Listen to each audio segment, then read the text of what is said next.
Welcome to the Clarion Podcast, the official podcast of the Clarion, DU's school newspaper and the voice of the pioneers. I'm Dustin Amick, and this is our second episode. Today we'll be talking with a few of the student co-founders of the Red Tape Project. We'll also be talking about some movies you might want to catch before the onslaught of the summer blockbusters season. After that, we'll wrap up with things we liked this week. First, we'll get a recap of the USG elections. All right, so we're going to start off with some campus news. We have entertainment editor Madeline Zann here with us. So what's been going on? USG elections just wrapped up. Yeah, so the campaign week for USG elections started last Sunday. Last about a week. Voting ends Friday at noon. And there's, of course, vice president and presidential elections, and then all of the other incoming class senators and I guess you call them department senators for each school on campus all got elected this last week. All right. Yeah. So there were 3 tickets for president and vice president. Juniors Morgan Smith and Daryl Ann Aragon were elected this Friday. And they're both Colorado natives. Morgan's from the Springs and Daryl's from Pueblo.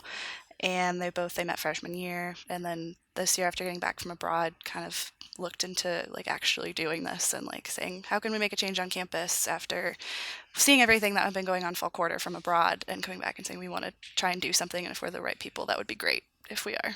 Very cool. And so that sort of message really connected with the student body? Yeah, I think so. And they're also their platform was very policy heavy, which is no surprise because Morgan is a public policy and econ double major. So that's definitely his strong suit. So it was very, this is the problem, this is the solution, this is how we're going to fix it. And I think that definitely resonated with a lot of people. Especially compared to the other 2 campaigns, which I didn't follow very closely, but I did hear that they were somewhat light or unprepared. Yeah, so Drew Harelchak and Brian Norris ran on the U campaign, which they said essentially they wanted to put the U back in DU, which is a noble idea. However, that was it. That was their campaign, was essentially that one sentence, and they wanted to crowdsource everything else. So we which get while elected, you do sounding the great, yeah, exactly, we don't really have any plans coming in. And so, I mean, especially at the debate, they had some solid answers, but in a lot of ways were lacking on specifics. Sure. And even when pressed by the debate monitor, it was kind of like, well, we're going to ask you. And it's like, we're electing you to do a lot of these things for us. Yeah. So, and then Julia Arnett and Ben Murray were the other ticket. I mean, they were a solid ticket as well, but I think they just weren't as specific. They also ran into some issues with the DU Muslim Student Alliance. They had some things in their platform that DEMSO wasn't particularly happy that they had put in, saying they weren't as involved, and I think that raised some issues as well. I heard it was very much a Greek ticket, and I don't think that connected too well with people who wanted something different. Yeah, exactly, and a large majority of the school isn't in Greek life, so I think for a lot of people it was, okay, but can you speak to these other parts of campus? And I think that was something that Daryl and Morgan would approve with prior involvement in other organizations on campus, including minority groups or undergraduate women's counselor and other things that they'd been trying to work for this kind of campus already. And this was just the next step in that.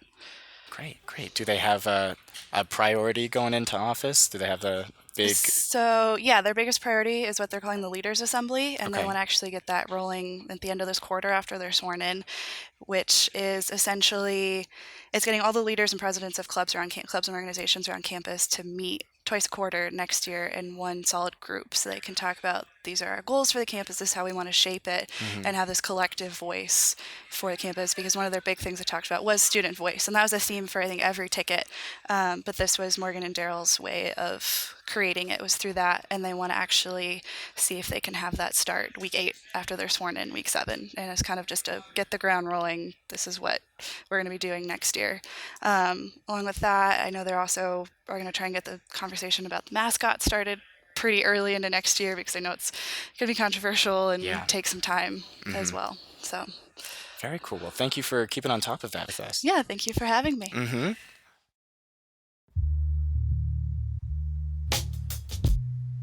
All right, I am here with 2 of the 3 co-founders of the Red Tape Project. Hi, I'm Lily Nussbaum, and I run the website for the Red Tape Project. I'm Kassidy Leonard, and I work on blog posts. All right, so what is the Red Tape Project? The mission of the Red Tape Project is to expand awareness about sexual assault in order to support survivors and provide resources one campus at a time. And with that, we're just honestly hoping to make it so that survivors on this campus and campuses across the country don't feel like they're alone and feel like they have the resources they need. We really saw a gap in our community with a lack of a way to kind of unite as survivors because there's so many people who don't report, and we wanted to make that possible. Another thing that we just noticed on this campus is that like it's often one of those things that's not talked about, so it's easy to say that it's not happening at the University of Denver or at any of the other campuses that we're expanding to. So that was also an area that we wanted to change. So, yeah. So how does the Red Tape Project give survivors a voice? So when you go onto the website, there is an option to take a survey, and all of the answers there are anonymous, so we don't know who submits any of them.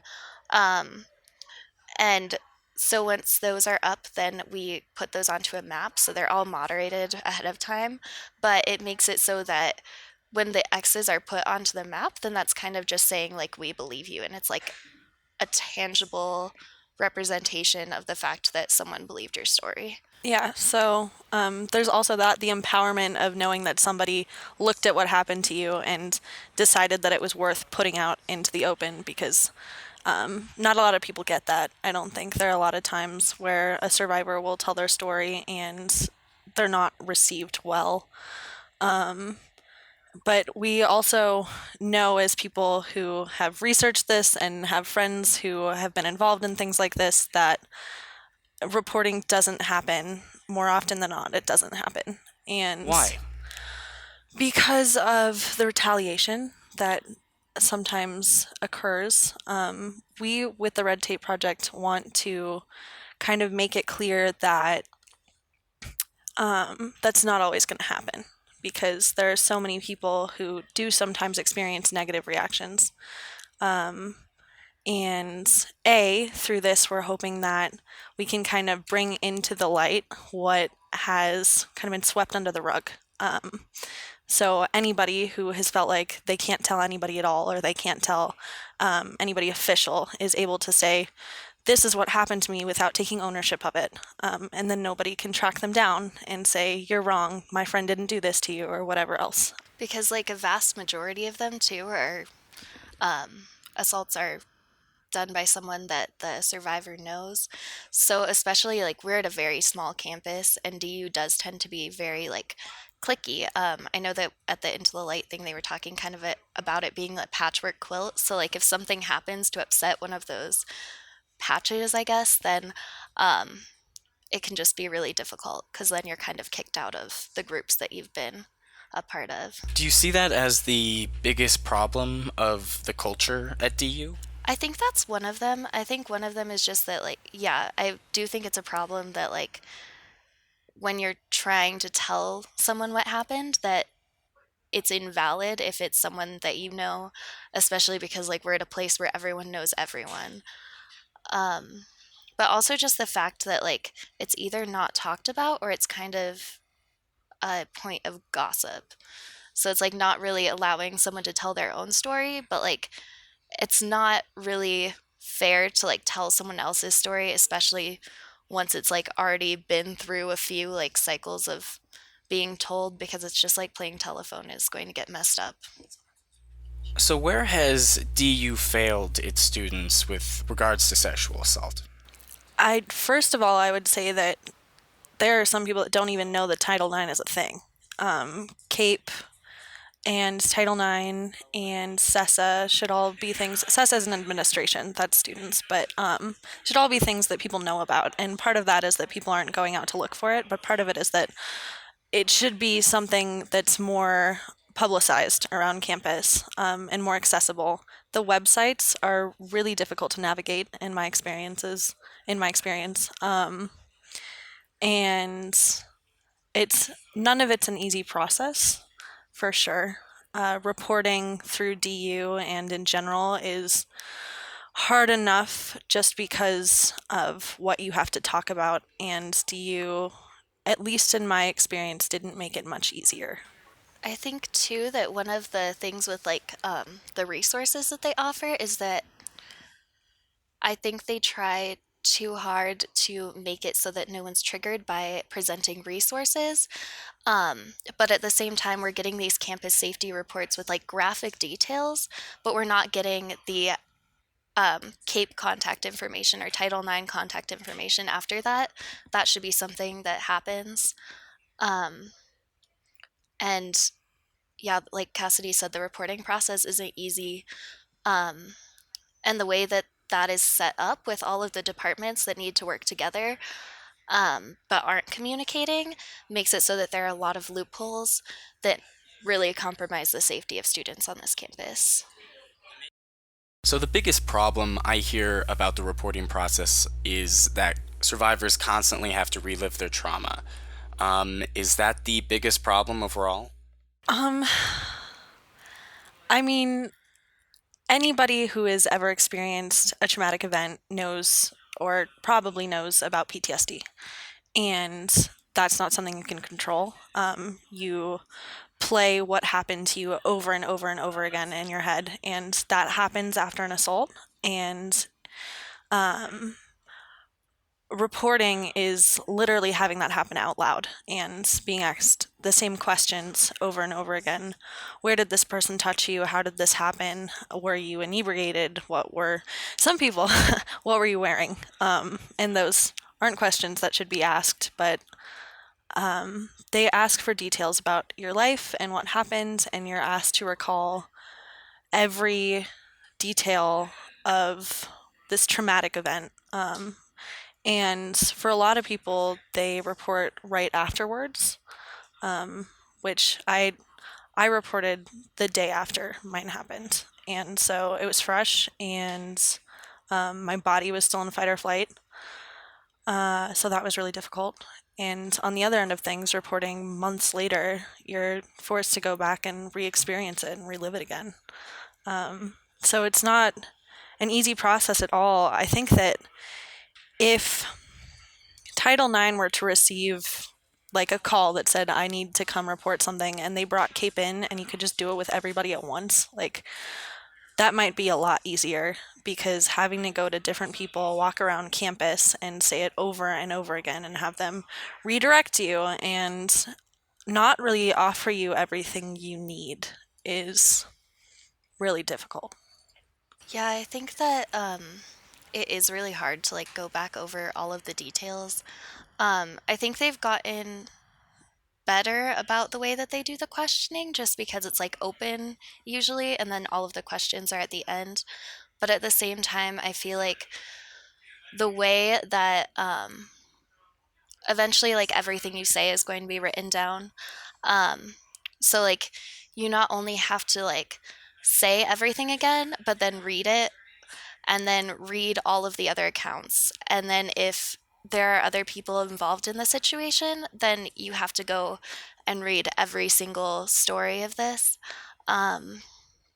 which can be difficult. I think it's also hard because, like, if there are other people involved, then your name gets released to them, and that's just a huge stigma. Like, no matter whether they support you or not, I think it's very hard for people to like interact with. It's kind of like a death, so, or sort of, I guess that's how people treat it. Like if they don't know how to react to what happened, then they just kind of leave you alone. So that makes it further isolating. So are there positives to DU's approach to sexual assault, or are there none? And that's why students like you are starting something like the Red Tape Project. CAPE is really fantastic.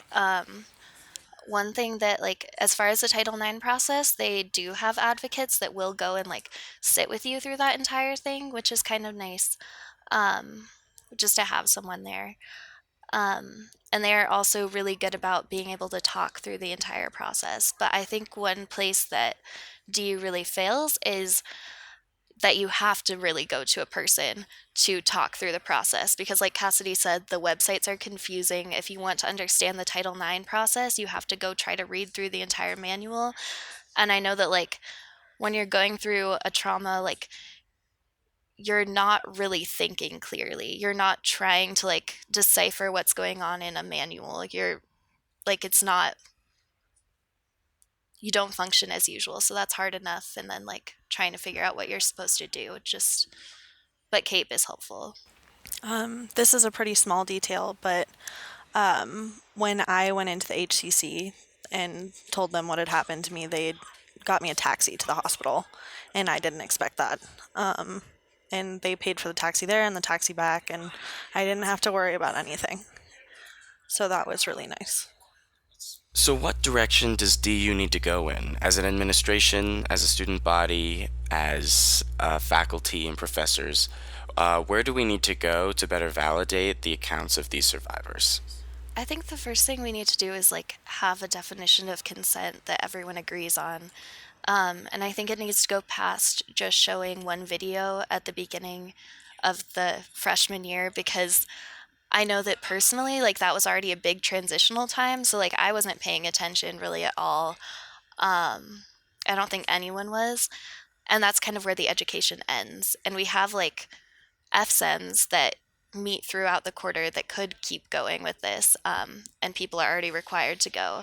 And we have like residence halls that could be required to go to more meetings. And CAPE does a really fantastic support a survivor training, but those aren't advertised. I haven't seen them advertised other than during Sexual Assault Awareness Month.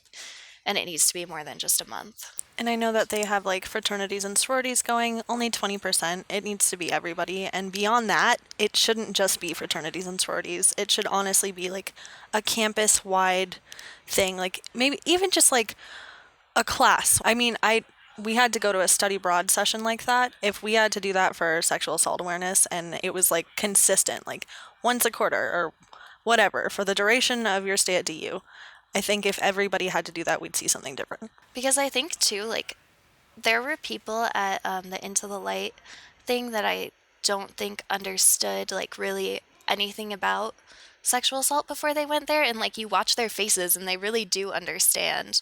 So like I think just like having something like that, just a speaker for like, that was only like 20 minutes, that could make a difference. And that's something that we have actually been talking about a little bit recently, is just education. I know that there's kind of this disconnect between survivors and advocates and people who don't know what's going on. And I've been on the side of survivors and advocates where I'm like, wow, you don't care, and I get angry. And also on that side, I've gotten to this place where I'm like, well, maybe it's not that they don't care, it's just that they don't know. So you tell them, and then you can decide if they care or not, how they react. And I think that at this point, it's dangerous to say that our campus doesn't care about the issue, because I think that if everybody knew, they would care.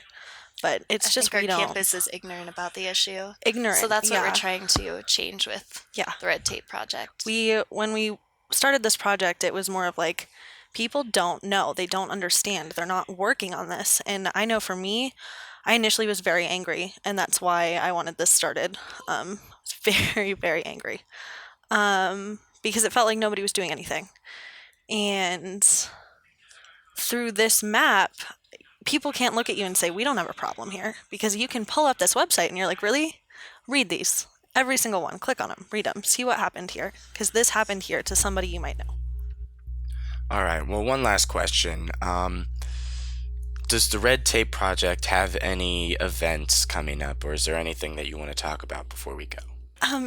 So most of our exec board members are going abroad next fall. So we are having our first meeting open to the public and people who are interested in learning and getting involved starting this week. There's a poll on Facebook to decide when the meeting's going to be. So if you go on there and just say, I think it's either Friday the 5th or Sunday the 7th, and we're taking a poll for that. So if you're interested in coming, put down when you can, and There's also another option if you can't make either of those times. Yeah, so we're going to be trying to get together some meetings and get people involved, and then we have exciting news about the DU Film Festival, but we're not like quite ready to announce that. But if you follow us on Facebook, and we also just recently started an Instagram, then that will be announced soon. And if you haven't seen the map, the link's on the Facebook thing. Just type in the Red Tape Project, or the website is redtapeproject.org. Kassidy, Lily, thank you so much for talking with me, and thank you so much for sharing your stories. Thank you.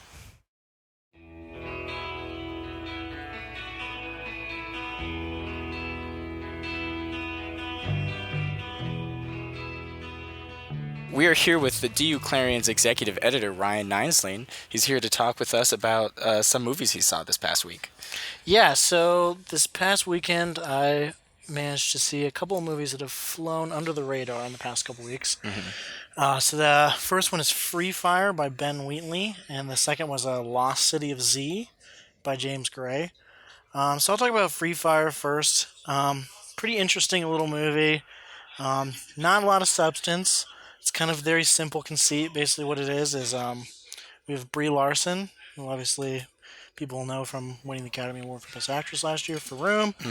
She plays this woman named Justine, who's kind of this business type. We don't know a lot about her. All right. And she sets up a gun deal between some IRA guys and this kind of kooky, weird gun runner, basically, and his associates. And basically, they meet up and tensions rise, and it just devolves into a gunfight. And that's the entire movie, is this...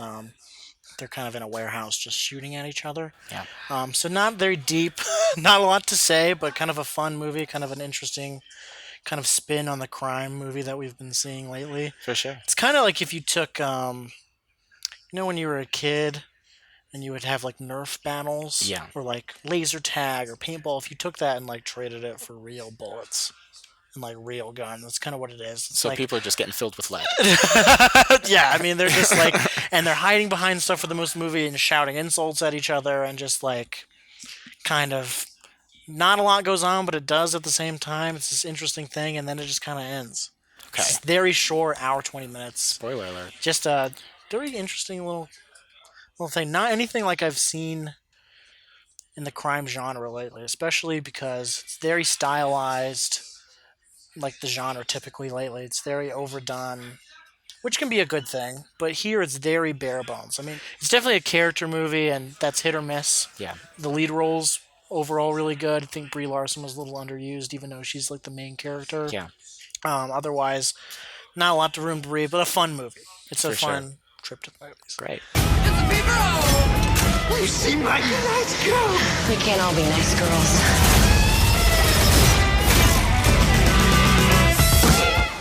On the other hand, we had Lost City of Z, it was by James Gray, which is a beautiful movie. A lot of people are saying it's the best movie of the year. Yeah, so I saw far. it as well. It's great. Yeah, absolutely beautiful. For those who don't know, it's the true story of this guy named, I think it's James Fawcett? Percy Fawcett. Percy Fawcett, Yes. yes. Who is this soldier in the British Army in the early 20th century who was kind of chartered by the Royal Geographical Society to go to Bolivia and map it, because Bolivia and Peru were like in the midst of war over their borders type thing. So they said, okay, we want you to go to the Amazon and map Bolivia. So they're asking us to help them not go to war, basically. So he goes out to the Amazon, and he's got all sorts of motivations for this. Like, his family has like a tainted name, and he wants to support his kids and all this stuff. Yeah. So he goes there with Robert Pattinson, who's actually fantastic in this movie. Really? Yeah. Who plays this kind of interesting kind of cartographer. We don't learn a lot about him, but like his character is really Very reserved. very reserved. A really very interesting performance. Yeah, it's a very interesting casting. Yeah. I mean, you think of Robert Pattinson as being kind of reserved. I mean, obviously Twilight. Yeah. True. As, he calls it pretentious dishevelment. But but it works really well in this movie. He's a really good foil to Charlie Hunnam in the lead role, who is really, I think, coming into his own. And it was really commanding. I thought it was great. He was very. Yeah. The film is, I think, a deliberate homage to the kind of old Lawrence of Arabia type, epic films where like the British guy in the foreign country type thing, and but it works really well because he's so convincing. Mm-hmm. He just really brings like kind of a mysterious nature to the role. Like you never know quite where he stands. Like, is he problematic? Yeah. Is he actually this kind of hero of the story? Like the movie doesn't offer an answer. Like it's really up to the audience to decide. But back in the plot, basically he goes to the Amazon, and while he's there, this kind of tribal guy that's helping them kind of hints at that there's this lost city in the jungle, and then when they find the source of the Amazon, he finds some artifacts there, and he becomes obsessed with this idea that there's this lost city in the jungle, and it defines the rest of his life. And it's interesting how they do it, because it's interesting that it was made now, because you go into the movie and it's a risky. Yeah. It's risky following the story because it feels very, imperialism. Yeah, in the it offers Amazon. an interesting perspective on imperialism and colonialism. Yeah, but his whole thing and why he becomes so fascinated is that he wants to find it to prove that, like, the native tribes in Amazon are, like, intellectually are equals. Exactly. Which is an interesting take on. And then he's kind of disregarded for this, and he faces a lot of opposition, and really develops his character, and it's really interesting. And it just becomes this really kind of beautiful, meditative take on exploration and these kind of personas that we see in these kind of old, as I said again, these old adventure films. And it had faults. Hunnam, he's very good, but he can be a little wooden. I think he's kind of coming into his own. Traditionally, people know him for being kind of an action hero. Pacific Rim is what people know him for. Obviously, Sons of Anarchy is what he's most known for. In the upcoming King Arthur movie, too. Yes, King Arthur, again, another action role that I'm looking forward to seeing. Looks like he's, again, kind of developing his skills a little more bit charm in that movie. Yeah, upping the charm. It's a good... Yeah, and he's just really... He's really interesting in this movie, but again, he can be a little wooden. But again, just James Gray, who is this very interesting director. We're early in the year. I'll be very interested to see if there's any attention to it when award season rolls around. Yeah. Despite all the buzz around it, but at least for cinematography, at least it's very beautifully shot. He's a skilled director. There's no doubt. The Immigrant, which was his last film, was gorgeous. Yeah. Here, we're most of the movie, we're in the jungle. Yeah. And it just allows him to really kind of show off his strengths again, as we said, as someone who kind of creates really beautiful shots and really beautiful flow and movement, and it really played to his strengths. And the ending in particular is really fascinating. Fascinating take. It's not what you would expect. Obviously, we're not going to spoil it here, but you have an expectation of how a film like this should end.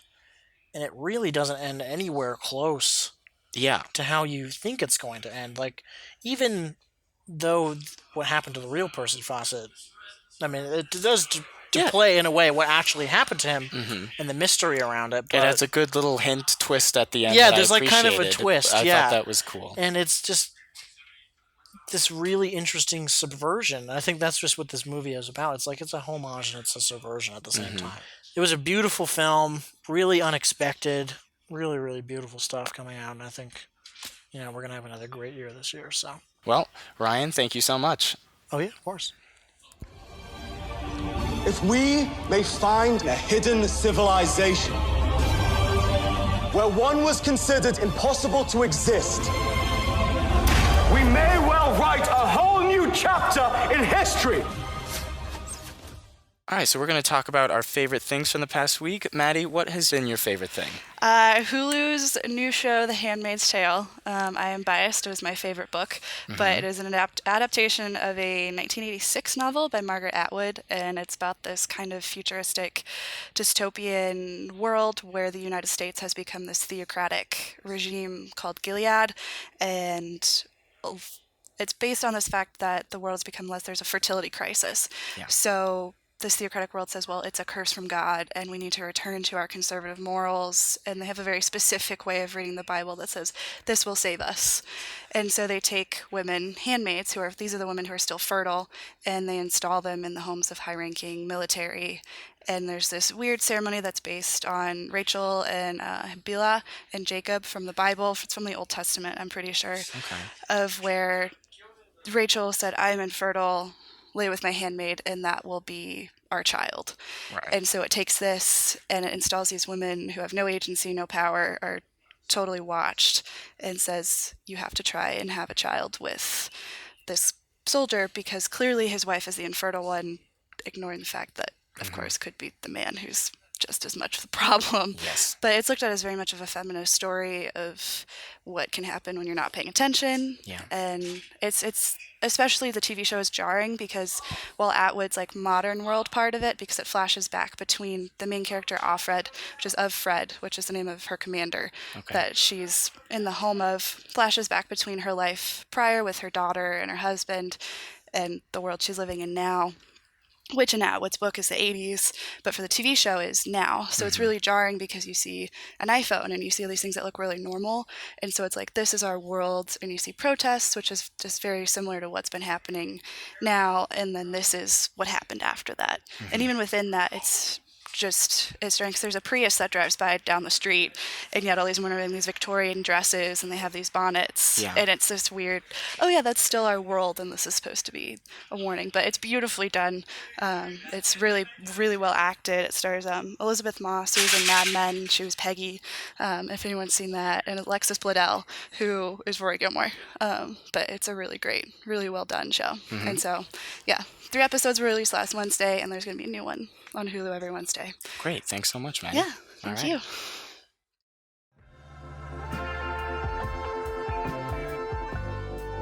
That's it for this week. A new edition of The Clarion will be on newsstands Wednesday, May 3rd. I'd like to thank Kassidy, Leonard, Lily Nussbaum, Ryan Ninesling, and Madeline Zann for joining.